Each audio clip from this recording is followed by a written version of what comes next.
Alex Epstein is the author of two bestsellers, The Moral Case for Fossil Fuels and Fossil Future, Why Global Human Flourishing Requires More Oil, Coal, and Natural Gas, Not Less. He's also the president of the Center for Industrial Progress. He's a widely appreciated speaker throughout North America. Alex, thank you for finding time for us today. Thank you, Mike.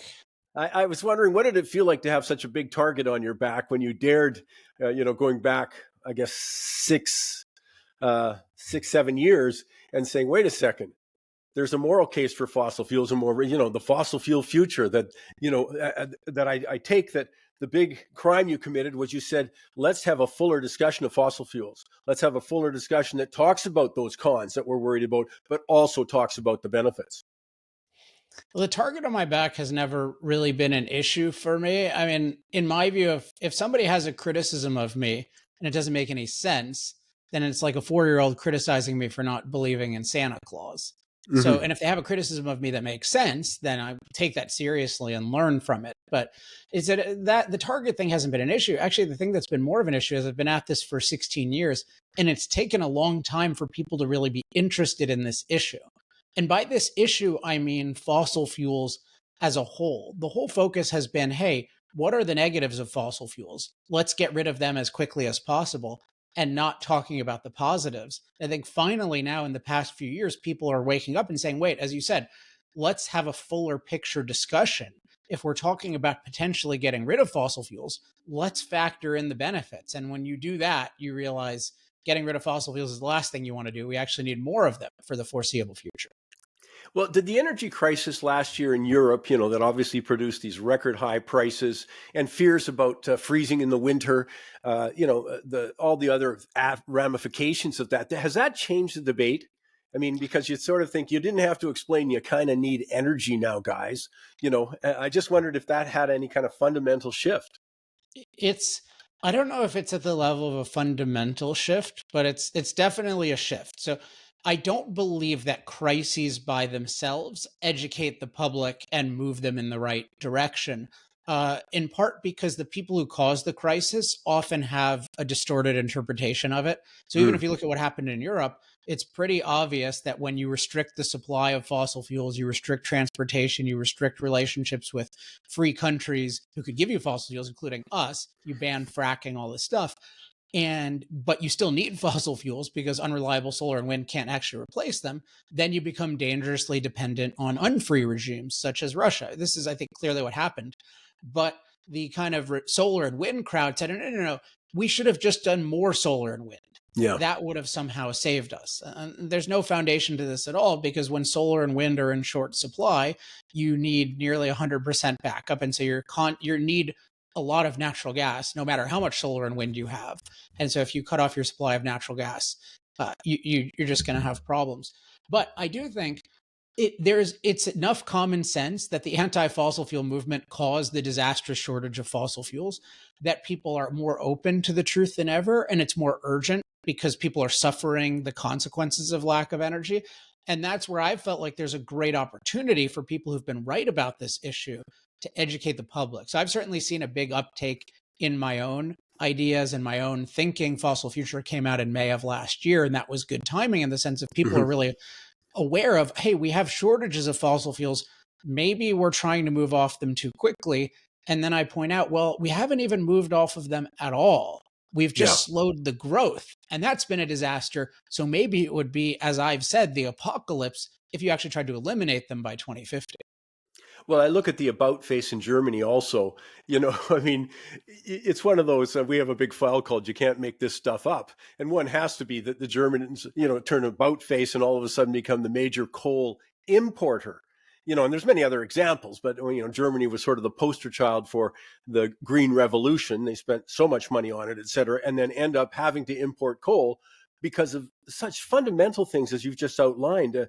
But for me, it was always, you didn't know the sun didn't shine every day. You didn't know that the wind didn't blow. In Germany, no less. I'm in California and we have problems with solar, but in Germany.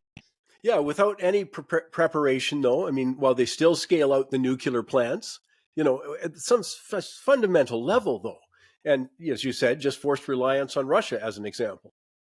So I just One thing that might put this into perspective for people is my analysis of the whole kind of energy transition movement and green energy movement is not that it's actually an attempt to produce a superior type of energy. I think there are many reasons not to think that it is. And one is it hasn't embraced nuclear. It's Yeah. rejected nuclear. It's stunted the development of nuclear. It also has a lot of hostility toward hydro.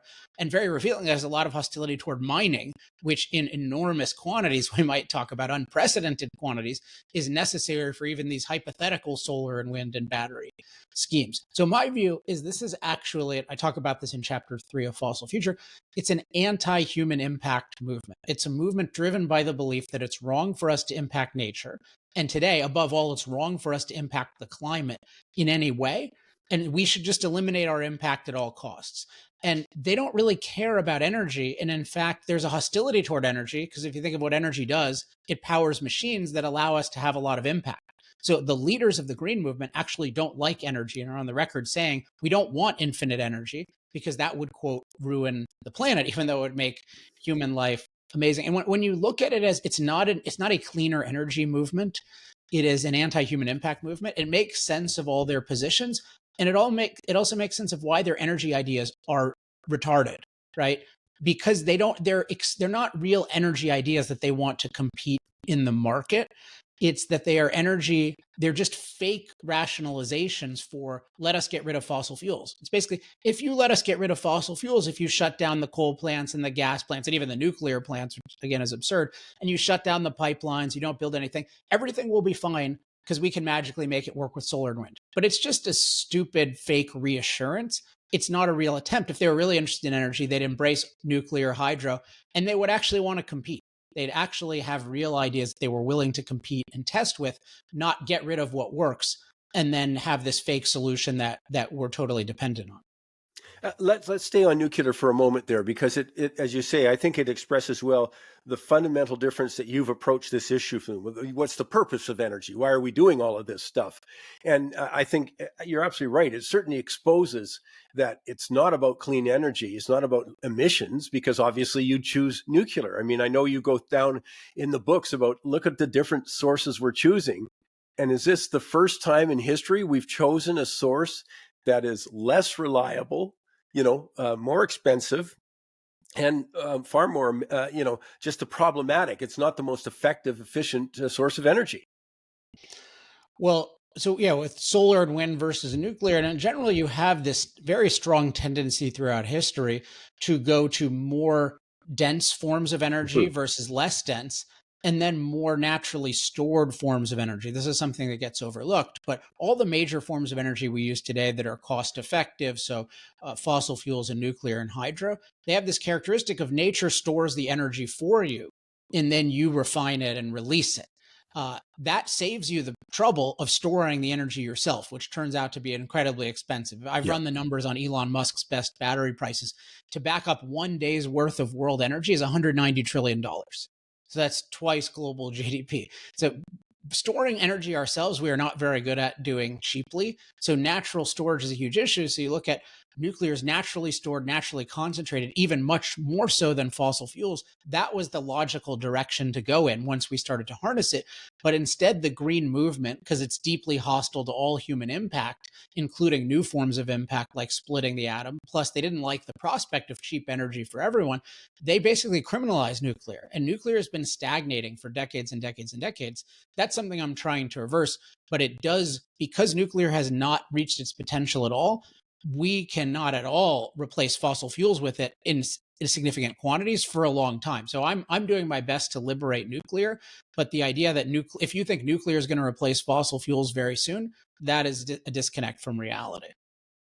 And let's come back to your approach and the structure that you've used, the framework you've used. And let's talk a little bit about the obviously a very opposite view when you talk about the goal is to have humanity flourish.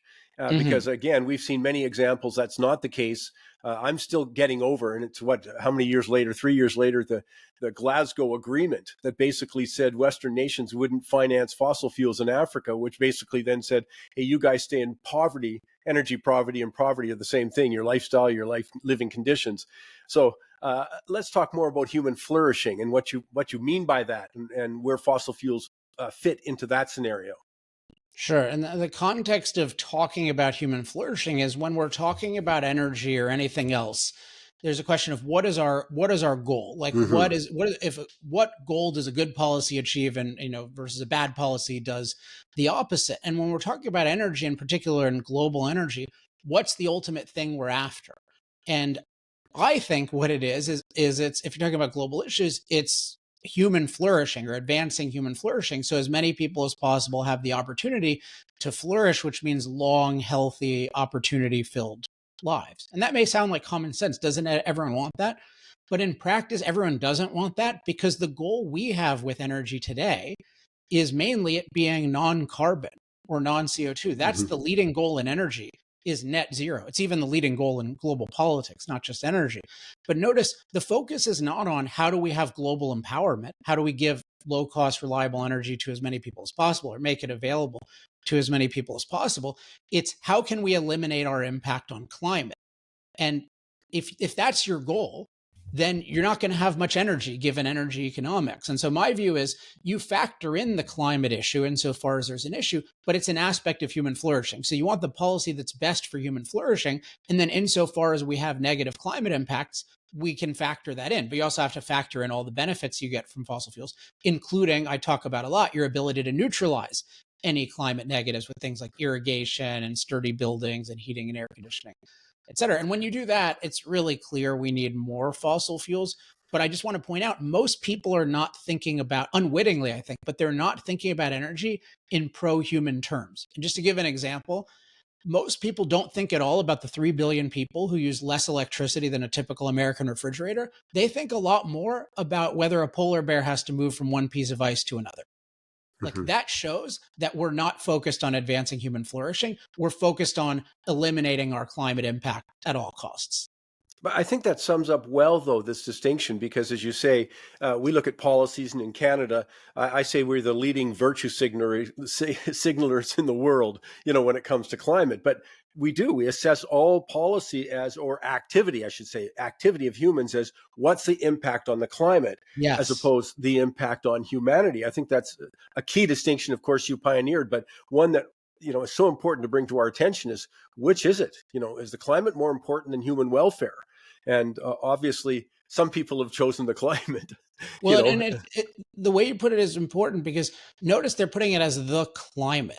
So Hmm. I would put it as climate livability as an aspect of human flourishing, right? We want a relationship with our atmospheric surroundings where we can derive as many benefits from it and have as few harms from it. But when they talk about the climate, it has a religious quality of, it's this superior thing that Yep. we should sacrifice to. And that's the way it's discussed. Like, we need to preserve the climate. You just think concretely, the climate is just, our atmospheric surroundings, and it can be very deadly. And why would we think of it as we want to keep it exactly the same?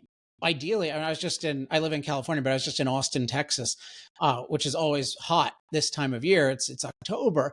And the people in Austin would love to be able to make it cooler in October. Hmm. And I think in the future, right now we do it through air conditioning, which is pretty good. But I think in the future, people will want to do and be able to do more macro things like, hey, can we cool it down? So we shouldn't be worshiping the climate as this perfect thing that we inherited. We should think of it as, this is something we want to have as good as possible, have as good a relationship with as possible. And number one thing is, you cannot be safe from climate without a whole lot of energy. That's why, as we've used much more energy, the rate of death from climate disasters like storms and floods and Yep. drought has gone down by a factor of 50. Because if you have a lot of energy, you can take the naturally dangerous climate and any hypothetical climate and make it safe. If you don't have energy, then any climate is going to kill you. And Canadians should know this. The obsession in Canada with global warming, when Canada would be one of the most direct beneficiaries of warming, really shows it's this religious opposition to impact. It's not at all a concern about human life. Well, and again, for our context, is 1.5% of the emissions, global emissions, are coming out of Canada. And again, I can't get over in reading actually the moral case for fossil fuels and then fossil future. Just again, you really start to appreciate that the focus has not been on people. or Yeah. well-being. Then I'm sensitive to what happened. I lived in India for quite a while, and I'm sensitive to how they're ignored. And Prime Minister Modi said that himself. When you go to it was in Glasgow. Said, I'm not signing this thing. And you see that they appreciate this direct link between energy availability to their population and standard of living, and they're not going to let that go. But in opposition to the West, where that's not a primary concern in any way, has never shown any indication it's a primary concern. And again, that comes back to the premise and the structure that you use. Let me talk a little bit about the cons of using energy. So you're not saying there's no climate change or global warming, whatever way the latest phrase is. If we were talked, 40 years ago, we said of climate cooling, but you're not in opposition to that. You're just saying, let's weigh the measure of tackling that with, the benefits. Well, and also, yeah, I mean, for sure, anything you should always be looking at benefits and side effects and weighing them carefully. But there are two crucial considerations beyond what I've already said and what you just said, which is you need to obviously look at the benefits. You need to, when you're looking at climate side effects in particular, you need to be open to negative and positive ones, which is quite rare. It's usually assumed that they can only be negative. That's a religious view. That's just the belief that all our impact is bad. You have to be clinical. No. If we make it warmer in a given region, sometimes that'll be net good. Sometimes it'll be net bad. And if you look at it, far more people die from cold than from heat. Even in India, more people die of cold than of heat. And then warming in all the models and in history tends to be more in colder places. So there's actually a lot of things to think that warming has some benefits. Greening has very significant benefits from more CO2. And then you also look at adverse things like more heat waves in certain regions and sea level rises, and how significant are those, and does it affect storms? So I'm just saying, one thing is you need to be very clinical and not have this anti-human bias that everything is bad, let alone catastrophic. The other thing you need to factor in is that one of the key benefits of fossil fuels is what I call climate mastery, the ability to neutralize climate danger. This is very important because if we add any additional climate danger to nature through our impacts, like more heat waves or sea level rises, we have to recognize the same fossil fuels that hypothetically add that danger also add a huge measure of safety, because they allow us to neutralize climate danger. So drought is a really good example. If fossil fuels increase the incidence of drought in some region, they also dramatically increase the incidence of irrigation and the incidence of crop transport. And that phenomenon is a big reason why drought-related deaths are down by a factor of 100 over the past 100 years. So fossil fuels, you think of them like a prescription drug, you weigh benefits and side effects, except fossil fuels have this magical thing where their benefits can actually cure their side effects. And that is very unusual among technologies. Let me come back to the sources of information, because that's another one. I'll read some. The media has certainly been one-sided in this, and that's been a huge problem for me from the get-go, that it's just presented the one side, and that's where you came in, and it was a lonely voice for sure, at first. And I'm just, the public is under the gun here. Where do you get quality sources? And then I guess, because I know that you present a ton of research, which I appreciated in the book. That was a real highlight for me. I want to be able to check it out. I'll think for myself, etc. What do we do with the problem of, I think, a lot of erroneous sources out there? Well, the easiest thing I can say is look at our stuff, because we go through a lot of effort. I mean, hell, arguably, to be accurate. So I have a website in particular called energytalkingpoints.com that is designed to give you very succinct points on every imaginable issue. And all of that is referenced, just like everything in Fossil Future is referenced. And a lot of books have just fake references. They'll just reference, hey, here's a PDF where somebody who agrees with me said the same thing that I do. We never do that, right? I mean, this is primary source stuff, very, very careful references. So I'd say we do that. It's hard. I have a team, fortunately, and one researcher in particular whom I have check out everything. It's really hard, even with sources that I tend to agree with, to trust them, because so much of presenting quote unquote research today is really just to persuade people of a pre-existing narrative that you have. So sometimes I'll see people say like, they'll spread something on, volcanoes have had just as much impact on climate as humans. And that's not true. or humans haven't, we only contribute a tiny percent of the CO2 to the atmosphere. That's misleading. We've contributed, it's gone from 0.03% to 0.04%. So we've increased it about 50%. Like, and let alone the other side, which is just a total train wreck of just total distortions. And then they call it, and then of course, then they censor things or suppress things that they don't like. So it's really hard to do. I would just say in general, look at how they source things. Do they actually use primary sources? Check out people's sources once in a while. And then one thing is at least check out people's thinking. So are they actually being even handed? Are they actually looking at positives and negatives of things? Or do they just only talk about one or the other? That's an easy way to I have a lot of ways of discrediting sources that I talk about in Fossil Future. Yeah. It's hard to find ones that are credible. Yeah, tell me the website again. We're going to put it up on energytalkingpoints.com. Yeah, energytalkingpoints.com. We'll put it up on our sites too and our social media, because I found it a very effective in the way you say it's just a bullet point. But I love the references. As I say, I loved it in the book. I just think, show some respect to me and the broader audience by giving me some facts, letting me do some thinking also. So I thought that was a huge, strong point in a world that's sort of awash with all sorts of, as you say, the conclusion's already drawn. Now I'll give you some evidence, or even fudge the evidence a little bit. So it's really tough. I wish, it's self-serving to say, but I wish we had energy talking points and that kind of level of thing in other fields. Because I tend to not trust things that I hear in any kind of, even with news, because it's distorted. And it's just, people have this idea that like the goal is for it's often political, like and I don't have a political party, but their party to win. Like we need to win. Yeah. Versus my view is my views should come from the facts and from values that I can clearly state and thinking methods I can clearly state.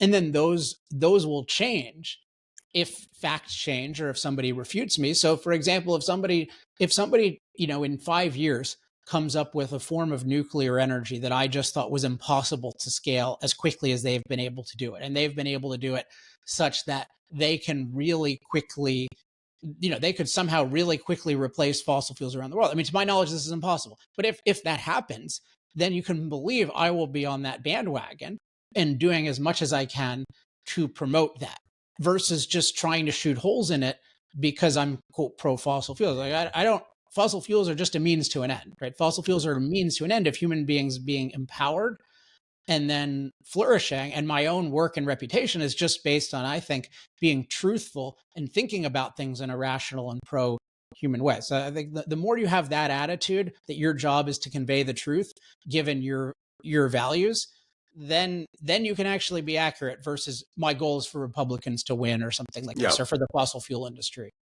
to win. I've told them straight up, like, I love the fossil fuel industry, but somebody asked, like, what's going to happen to our jobs? And my view is, well, if somebody comes up with a better product, I absolutely want you to lose your job. But that's not happening. So we actually need more of them, but it's not out of sentiment. It's just, that's the fact. Now, I want to respect your time because I know you've got another appointment. So let me just finish with this. If you could sort of wave your magic wand, and you've been alluding to many of this, but what are the biggest, when I say what's the biggest myth out there in this whole sort of challenge, the climate debate? Does something come to mind, or one or two things come to mind? Well, I guess I would say from the books. I mean, I don't want to, from the books, it's we can live without fossil fuels immediately. Yeah. I mean, I would just have to do it at the highest level. And by the way, on energytalkingpoints.com, this should be up. If not, it's up on my Substack, which is alexepstein.substack.com. We have a set of messages about net zero, but it's sort of a comprehensive thing. I highly recommend that, because that sort of gives every myth. But at the highest level, I think that the myth is that fossil fuels are making the world a worse and worse place to live, above all by causing climate catastrophe. And the truth is, they're making the world a better and better place to live, including through climate mastery. So people just have a totally distorted view of the world as a whole and fossil fuels' role in it, including their role in the state of climate livability. And ultimately, I think it's because the leaders of the anti-fossil fuel movement don't evaluate the Earth, to go back to our recurring theme, in human terms. They're not looking at the Earth really from the perspective of how good an environment is this for human flourishing, and what have fossil fuels done there? Because if you look at it from that perspective, fossil fuels have made the world a much better place for human flourishing, including for climate livability. They look at it from the perspective of how much impact have we had? And impact is bad. And so they see a world where we've had a lot of impact, including some climate impact, and they say that's a terrible world because their standard isn't human flourishing, it's eliminating human impact. But my standard is advancing human flourishing. So I say, hey, the world has been made great by fossil fuels. It's getting better and better. And let's keep doing that until and unless we have a better way of getting the energy, because the energy is the most important thing. Just quickly, the other side, because you mentioned net zero, it's fascinating to see the British Prime Minister sort of back off that now, because finally someone's talking about the cost of it. Do you sort of, do you realize how much it's going to cost you? And I think that's the first crack. I'm sure every one of them had to come to that conclusion, but it's the first public crack in that sort of net zero. It's a little bit of my view is net zero should not be discussed by civilized people. If you look at those talking points on alexepstein.substack.com, because it really means, as I said, reducing even the growth of fossil fuels has caused global energy crisis. And you're talking about eliminating them in 27 years. That is, I believe, net zero, if implemented fully, which will not happen, but if implemented fully, which everyone is saying it should happen, would be the most destructive act in human history in terms of number of lives ended prematurely and amount of suffering. 8 billion people depend on fertilizer from natural gas and diesel-fueled agriculture. We have no near-term replacement for either one. So you're talking about starving the world, literally. We need to so it's good that Rishi is, backtracking a little bit, but they shouldn't even be discussing net zero. And in that article, I give the alternative of energy freedom, including the only way to address emissions rationally and humanely and practically is by innovating truly cost competitive alternatives. That should be all the focus in terms of emissions. So how to get nuclear cheaper, how to liberate it, how to get geothermal cheaper. Is there a way to combine solar and wind cheaply with other things? Those are the kinds of things to do, not make a commitment to get rid of the fossil fuels that 8 billion people need to live. And plus the 6,000 other products that are made, with a petroleum base, and all of these things haven't been addressed, which I think is, a huge shortcoming. But the book is called Fossil Future: Why Global Human Flourishing Requires More Oil, Coal, and Natural Gas, Not Less. alexepstein.substack.com. And as I say, the work you do, I think, is fascinating, and I think it's so, it's been a lonely job. I'm hoping there's going to be, there's room for practicality, and your distinctions that you make within the research, I think, are absolutely essential. And I appreciate that you take time to share them with us. And thank you. And I'll just say it's a little lonely, but it's a fun job. So I encourage everyone else to join me in doing the job. And there's a lot of rewards to it, even though you'll get some criticism. Thanks, Alex. Thank you.